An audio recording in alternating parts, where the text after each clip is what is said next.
If you've ever looked at your animal and thought, this is so unfair, why do they have to go through this? Or maybe you've thought, why would I have to go through this? Well, I want you to hear me clearly. Sometimes what looks like an illness or a trauma or even a difficult beginning with them is not random. It's a soul agreement. Hi, my name is Dulcinea, and I'm an animal communicator, and I'm sharing this with you because I have seen this not just in my own life, but I've witnessed this in so many of my animal communication sessions with their humans. And this is not about blaming anyone.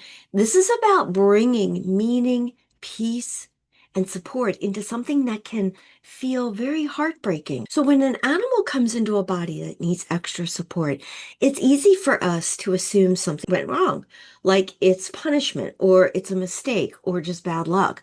It's none of these things. Some animals choose experiences that ask for extra care because they are here to do more than just be a pet. They're here as teachers, they're here as mentors, and they're here as guides. And they are here to awaken something in us that is so profound that we may not have been able to notice it or access to it any other way. Here's what most people don't want to talk about. When an animal is struggling physically or emotionally, it brings up in us fear, guilt, anger, helplessness, even feeling overwhelmed. And if you've ever felt any of that, you're not wrong. You're human. It's just beautiful. But those emotions aren't here to punish you. They're often here to reveal what's ready to be transformed. Because animals don't just heal in their bodies, they often activate healing in us, in our hearts, in our nervous system, in our beliefs. A lot of people think that a soul agreement is about the animal's condition, but many times the soul agreement is actually about who you become while walking beside them. It may be teaching you peace, it may be teaching you patience, it may be teaching you self-trust, and it may be teaching you to stop living in that self-attack and start living in pure love, unconditionally. And sometimes the deepest message is this: it's not about fixing, it's not about forcing, and it's not about controlling, but learning how to be the space where safety and healing can exist. And that is love. Let me put this in everyday language. So when an animal has a difficult start, maybe rejection, maybe trauma, maybe illness, anxiety, or maybe even special needs, our instinct is to rush right in. We got to solve it. We got to fix them.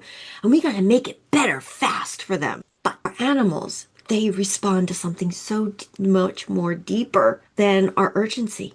They respond to our energy. They respond to when we are calm.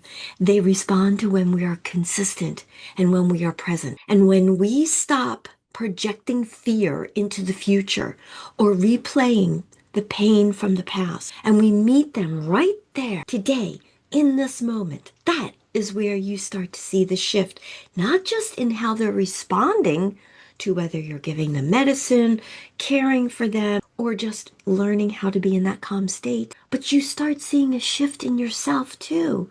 You walk away going, wow, I didn't panic.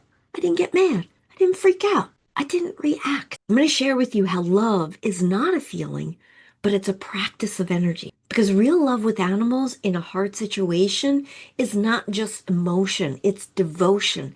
It's the consistency. It's showing up again and again, not just with them, but for them and for yourself. It's the kind of love that says, I am here. You are safe with me. I am not leaving you, and I am not leaving you alone in this. We're doing this together. And this is why so many people feel like their animal changed them forever, because they did. I shared about this in my video about Stevie, which the link for that is below this video. Our animals have such a beautiful way of pulling us out of our minds and bringing us back into the heart. So if you're walking this path right now, I want to offer you a more gentler question than, why is this happening?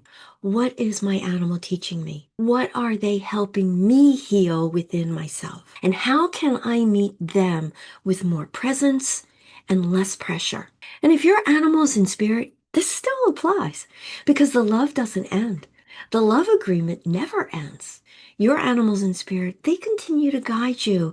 They continue to guide you out of guilt and into peace, out of fear and into trust. They don't want to be remembered through pain. They want to be remembered through love. And so if this resonates with you, take a moment today, put your hand on your heart, breathe, and just feel your animal, whether they're beside you or in spirit. Feel the safety, feel their love, feel your own love. And if you'd like further support, I'll leave a link below.